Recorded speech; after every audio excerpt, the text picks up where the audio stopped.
The if statement, कुछ conditions दी होती हैं, अगर कंडीशन ट्रू होती है तो जो कुछ भी हम एग्जीक्यूट करना चाहते हैं वो हो जाता है।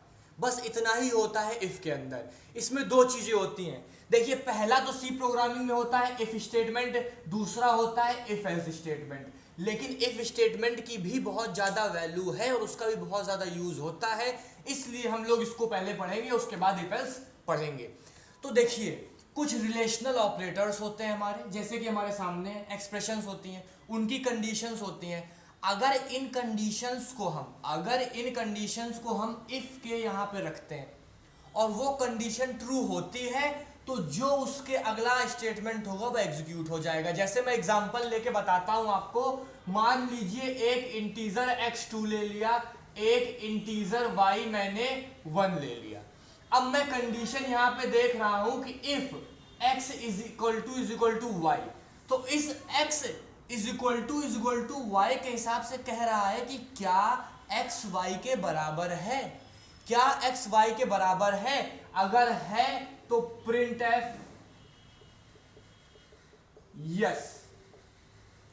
तो जैसे ही यहां पे चेक करेगा तो देखेगा x की वैल्यू तो 2 है और y की वैल्यू क्या है 1, मतलब बराबर नहीं है, तो अगला स्टेटमेंट एग्जीक्यूट ही नहीं होगा। ठीक है, अगर यहीं पे यहां पे होता if x is not equal to y, तो प्रिंट एफ यस। अगर ये यहां पे लिखा होता तो देखिए x is not equal to y, मतलब कि क्या x जो है वो y के इक्वल नहीं है, तो 2 क्या इक्वल है 1 के, नहीं है। तो ये जहां कंडीशन ट्रू हुई वहीं पे स्टेटमेंट एग्जीक्यूट कर गया। मतलब अगर इफ में दी हुई कंडीशन ट्रू होती है, वो फॉलो हो जाती है, तो अगला स्टेटमेंट एग्जीक्यूट होता है, वरना वो नहीं होता है। ठीक है, अब मैं आपको एक प्रोग्राम में छोटा सा एग्जांपल लेके बता देता हूं जिससे आपको और ज्यादा अच्छे से पता चल जाएगा। उसके बाद हम लोग मल्टीपल स्टेटमेंट इन इफ पढ़ेंगे। अगर आपने अभी तक चैनल को सब्सक्राइब नहीं किया तो प्लीज सब्सक्राइब कर दीजिए, ये एक तरह का एप्रिसिएशन होता है मेरे लिए। तो देखिए आप इनमें से कोई भी कंडीशन ट्राई कर सकते हैं, जो चाहिए, सारी ही कंडीशंस कहीं ना कहीं एप्लीकेबल होती हैं। तो अब हम लोग एक प्रोग्राम बनाते हैं जिसमें हम लोग हैशटैग इंक्लूड stdio, हमारा एक कॉमन है हेडर फाइल है जो हम लोग जानते हैं, जो कि लाइब्रेरी फंक्शंस को ऐड करती हैं, और conio.h।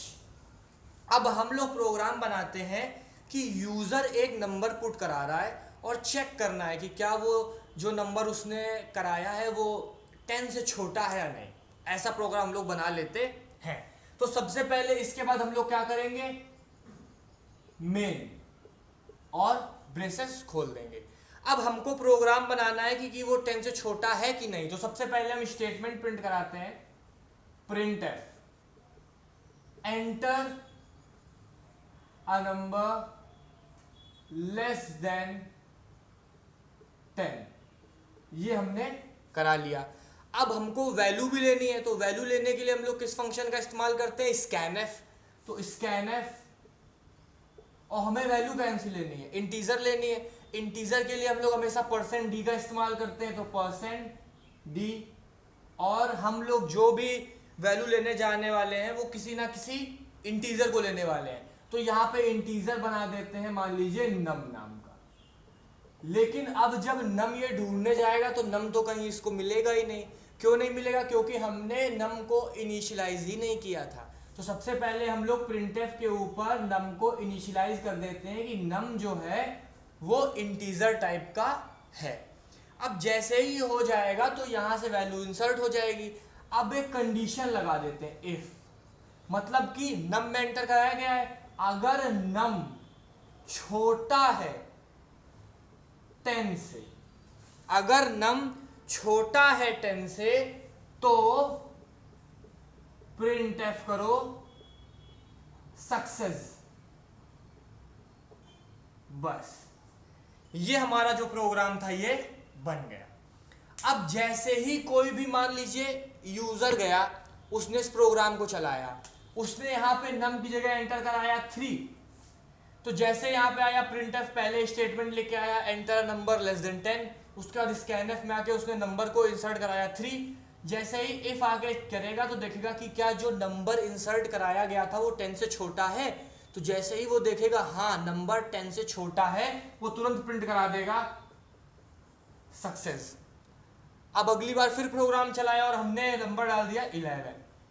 अब फिर से 11 जब स्कैनएफ में हुआ तो फिर से कंडीशन चेक होगी, क्या नंबर 10 से छोटा है, नहीं है, तो ये स्टेटमेंट एग्जीक्यूट ही नहीं होगा, प्रोग्राम यहीं पे रुक जाएगा और एरर भी शो कर सकता है। और अगर हमने कोई मैसेज डाला होता तो उस मैसेज को शो करता।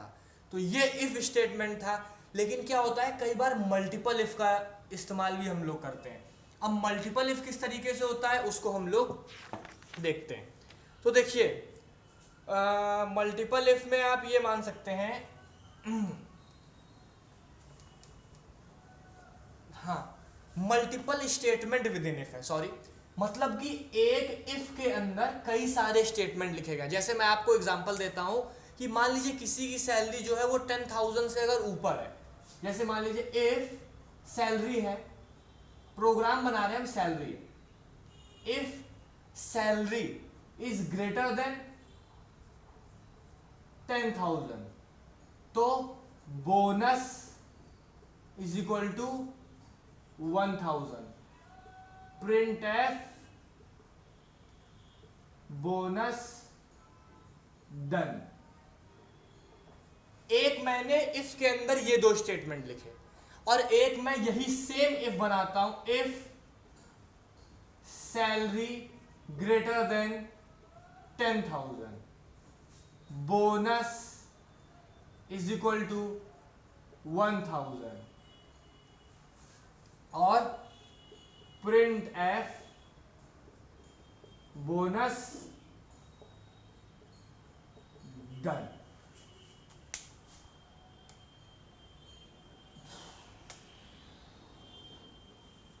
इतना जो है ये बना दिया। अब एक समझने वाली बात ये है कि इसमें ब्रेसेस लगे हुए हैं इफ के बाद दोनों स्टेटमेंट में, इसमें ब्रेसेस नहीं है। देखिए इफ कंडीशन जब भी एग्जीक्यूट होती है अगर उसमें ब्रैकेट नहीं लगा होता है तो सिर्फ वो अगली वाली लाइन को ही अपना स्टेटमेंट मानता है, उससे नीचे वाली को नहीं मानता है। तो इस केस में जब वो चेक करेगा जिस जिसकी सैलरी, मान लीजिए एम्प्लॉय की लिस्ट है, जिस जिसकी सैलरी 10,000 से ऊपर है, उसके बाद वो इस स्टेटमेंट को एग्जीक्यूट कर देगा। लेकिन प्रिंटएफ को नहीं चलाएगा क्योंकि वो उसको अपना पार्ट नहीं मानेगा, वो इसको अपना पार्ट नहीं मानेगा। लेकिन अगले केस में क्या है, इफ कंडीशन के बाद तुरंत ब्रैकेट लगाए, मतलब अब ब्रैकेट से इफ के बाद लगे होने से ये होगा कि ब्रैकेट जहां तक क्लोज होगा उसके अंदर के सारे स्टेटमेंट इफ की कंडीशन अगर ट्रू होती है तो वो एग्जीक्यूट होंगे। तो इसीलिए हम लोग बोलते हैं multiple statement with in if. तो इसमें बोनस भी होगा और इसका रिजल्ट भी प्रिंट एफ होके आएगा बोनस डन, मतलब काम भी होगा और बोनस डन भी लिख के आएगा। लेकिन इस केस में बोनस चेंज तो हो जाएगा लेकिन प्रिंटएफ नहीं लिख के आएगा। तो इस तरीके से multiple statements with in if का कॉन्सेप्ट काम करता है, जो कि एक इंपॉर्टेंट पार्ट है जो मैंने बताया। अगले वीडियो में हम लोग इफ एल्स देखेंगे। बाकी सी प्रोग्रामिंग लैंग्वेज की प्लेलिस्ट बनी हुई है जिसमें सारे लेक्चर्स मैंने कवर कर रखे हैं, सारे कॉन्सेप्ट, सारे प्रोग्राम्स, जिसको आप जाके देख सकते हैं। तो मैं हूं एकांत पाठक, आप देख रहे थे एकांत 360 यूट्यूब चैनल, AKANT 360। तो फिर मिलते हैं अगले वीडियो में, तब तक के लिए thank you, have a nice day. Channel को सब्सक्राइब कर दीजिएगा, वीडियो को लाइक कर दीजिएगा और दोस्तों से शेयर कर दीजिएगा।